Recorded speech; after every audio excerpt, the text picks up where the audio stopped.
Talk about a concept today called the paid stings. And even though you've probably heard of police officers being paid to infiltrate an organization and find out more about that organization, you probably haven't heard, so many of you, about paid sex stings. And what do I mean by that? Well, imagine, if you will, you're a police commander and you've got a job and you need volunteers because it could be a dangerous job. And so you're infiltrating a prostitution ring, let's say at massage parlors. Police are always dealing with that here. Off and on, they deal with it because massage parlors are often places where they traffic people, and it's kind of unsavory business. Even though massages are perfectly fine if you go to a reputable organization. So the police, though, imagine, are gathered in a room, and the police commander says, "I need volunteers." And then they take a few volunteers and they bring them aside and they say, "Look, this is what's going on. We need volunteers, men, to have sex with the women in these operations, get all the dirt on it, and then we'll bust them." And you can imagine all the hands go up. Pick me, right? Well, that's not far from the truth, okay? And we've even seen a scandal here I'll get to at the end. I've talked about it before, but this is a real problem because, of course, as we've seen over and over again, police are fond of talking about people who go into the online sex rings, so to speak, the legitimate ones. I call it a sex ring if you're in a legitimate adult hookup or dating site. And it's kind of, you're in the ring. You've got people around you doing the strangest things, and sometimes people just basically want to get satisfied. So, but it's not illegal to do that. Okay, it's not illegal to get together with two consenting adults. It is if you're doing it on a public street on the corner, and that for some people is a fine line, I realize.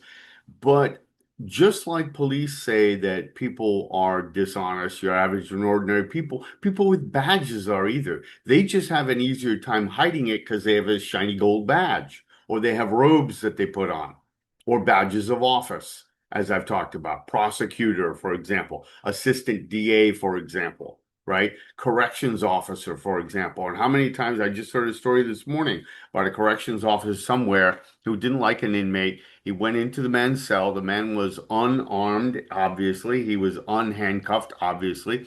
And he was slapped around by this corrections officer.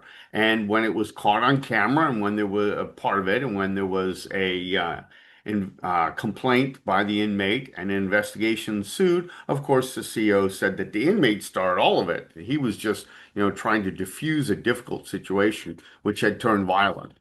So police lie just as much as everyone else. But what do you do when you're being paid in an organization where you're undercover, you're on your own recognizance, much like people are on the online sex stings that police put them in? They're thinking they're in a private forum, they're not doing anything illegal, but then it goes bad. And the case of police officers, they're the subject, they claim to be the victim, and they're also the cop on the beat. So their stories are what gets believed. And that's what happened frequently out there. And then police, it's very easy when you're having sex with somebody, you're not having fake sex, you're having actual sex. And people will tell you, psychologists will tell you, when you're in that level of intimacy, whether it's a hookup or not, there is a bond. There's not only a physical bond, but something is exchanged in a humanity sense. And I'm not trying to get tawdry. It's just there's a psychological effect. Okay. And you can imagine how these women who have already been forced into prostitution or willingly done prostitution are now doubly exploited by the same people who are supposed to be protecting them. Because we've seen police, as I've pointed out before, who will double count this as a prostitution, where we'll nail you for prostitution, and also as a victim of human trafficking, and we'll get a check mark for that too. Okay. But what about the police? What if they go too far? Or if they get a little violent, or a little bit on the kinky side? Well, that seems to be the problem here. Seems to be a big, big problem. Here's an article. I can credit Mark Out West for sending this to me. And law enforcement or law corruption, shifting the focus in police sex stings. This comes it's a little over a year old, and it comes out of a Pennsylvania case.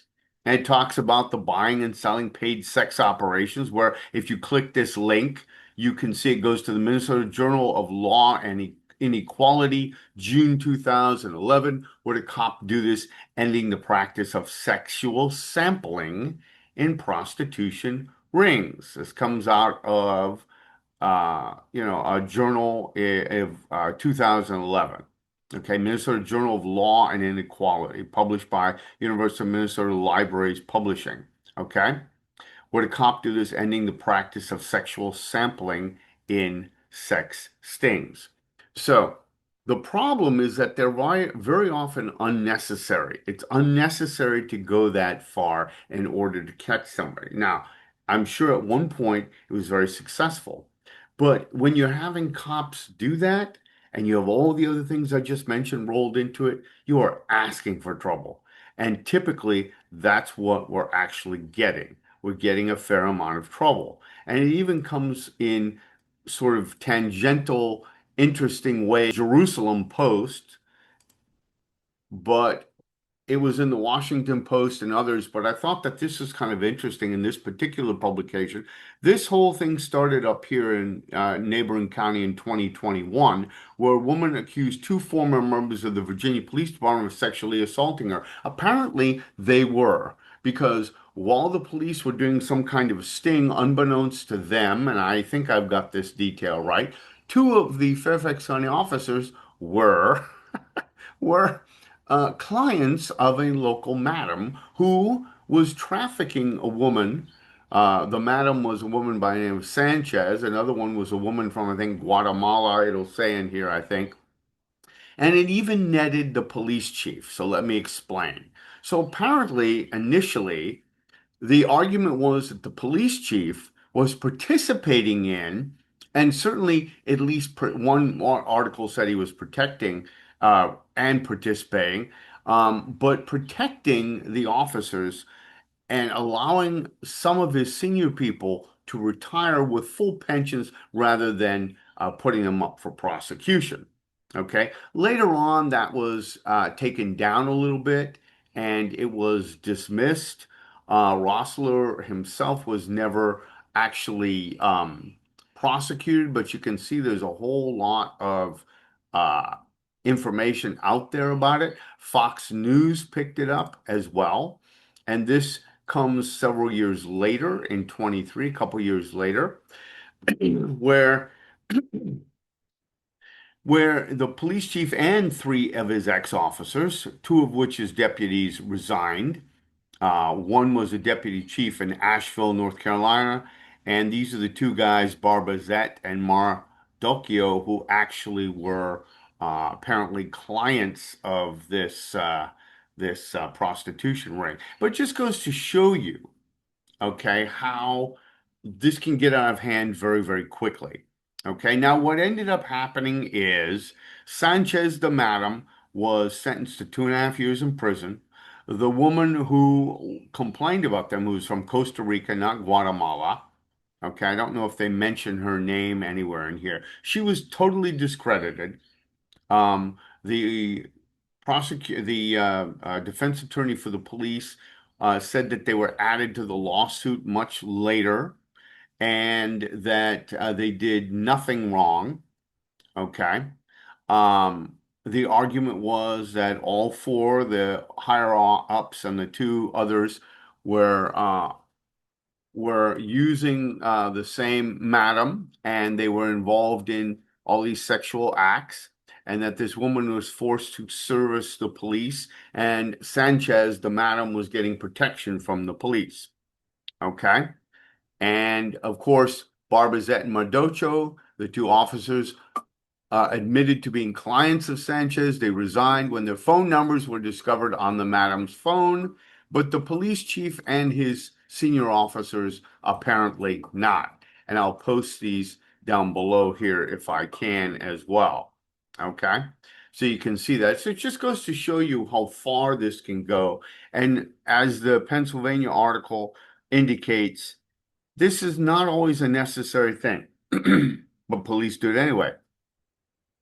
And you can use your own viewpoints, but it just goes to show you how quickly something can escalate and how when police are not held accountable, things tend to spiral out of control.